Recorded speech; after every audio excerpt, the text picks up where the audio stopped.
Leader of the opposition और senate में leader of the opposition की तकर्री पर जहां इन दोनों को मुबारकबाद पेश करता हूं, वहां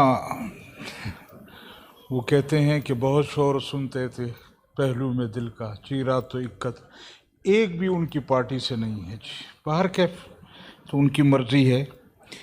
गुजारिश ये करनी थी कि एक तो हमारे सूबा खैबर पख्तूनख्वा के ज़िला कोहिस्तान जो है, वहाँ दुबेर के मकाम पर लोग एहतजाज कर रहे हैं, और एहतजाज किस चीज़ का है कि वहाँ पर दुबेर का जो हाइड्रो पावर प्रोजेक्ट है, वहाँ मकामी लोगों के साथ इन्होंने कुछ वादे वईद किए थे कि हमने इस कोहिस्तान ज़िले के लिए क्या कुछ करना है, लेकिन वहाँ पर काम शुरू हो चुका है और अभी तक उन वादों पर कोई अमल दरामद नहीं हो रहा। लिहाजा वहाँ के लोग सरापा एहतजाज हैं। इस सर्दी में वो सड़कों पर बैठे हुए हैं। मैं गवर्नमेंट से गुजारिश करूँगा कि इस पर खुसूसी तवज्जो दें और उस तरफ वो करें। दूसरी गुजारिश ये करनी थी कि हमारे ज़िला खैबर में ऑपरेशन शुरू है जी, और इस सर्दी में बच्चों को, बूढ़ों को, औरतों को इस सर्दी में आसमान तले सड़क पर ज़िंदगी गुजार रहे हैं, तो कुछ तो मकामी लोगों पर रहम करें। हुकूमत का ये रवैया, हुकूमत का ये तरीक़ाकार, ये हमारी समझ से बालातर है। 10-15 आदमी जो इनके मुखालिफ हैं उसके ख़िलाफ़ ऑपरेशन कर रहे हैं, और पूरे ज़िला खैबर में उन्होंने ऑपरेशन शुरू किया हुआ है, और उससे वहाँ के बच्चे जो सर्दी से ठिठर ठिठर कर मर रहे हैं उसकी कोई परवाह नहीं है। वहाँ की औरतों की कोई परवाह नहीं है। वो औरतें जिन्होंने ज़िंदगी भर बाज़ार नहीं देखा, उन औरतों को भी सड़कों पर लाकर खड़ा कर दिया है। और इस सर्दी के माहौल में, यहाँ तो पता नहीं आपको इस्लामाबाद में सर्दी लगती है या नहीं लगती, हमारे सूबा खैबर पख्तूनख्वा में बहुत ज़्यादा सर्दी है।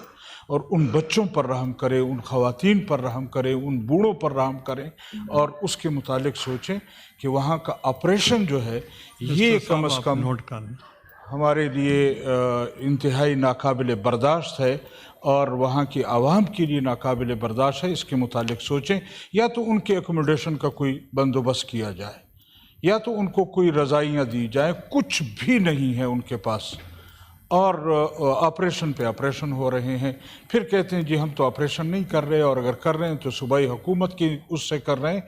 तो मैं सूबाई हुकूमत को भी कहता हूँ, मरकज़ी हुकूमत को भी कहता हूँ, जो ऑपरेशन कर रहे हैं उनसे भी कहता हूँ कि खुदारा इन बच्चों पर, इन ख़वातीन पर, इन बुज़ुर्गों पर रहम करें और इस माहौल को ख़त्म करें। बड़ी मेहरबानी। आप भी जवाब देंगे या इस पर इंस्ट्रक्शंस भी लेता हूँ जी। ज़ाहिर है ये मेनली प्रोविंशियल इशू है, लेकिन आज नेशनल असम्बली में भी इस पर बात हो रही है। I will get back after getting briefing from the relevant quarters जी। बाकी एक ह्यूमैनिटेरियन इशू है, इस पर कोई दूसरी राय नहीं है। सारी हुकूमतों की जिम्मेदारी है कि पाकिस्तान में बसने वाले लोग जो हैं उनके लिए आसानियाँ हों, उनके जो बुनियादी हकूक़ हैं उनका तहफ़्फ़ुज़ हो। Sir I will get back जी इंशाअल्लाह। Thank you. Before I give the floor to leader of the opposition, मैं अपनी तरफ से उनको बेहद मुबारकबाद पेश करता हूँ। उनकी वो अल्लामा नासिर अब्बास साहब, राजा नासिर अब्बास साहब, मुझे बहुत खुशी हुई कि वो लीडर ऑफ द अपोजिशन बने और यूनानिमसली बने। तो आपको बहुत मुबारक हो, और इंशाल्लाह आपसे हम मुस्तफ़ीद होते रहेंगे। और आप, फ्लोर इज़ योर्स।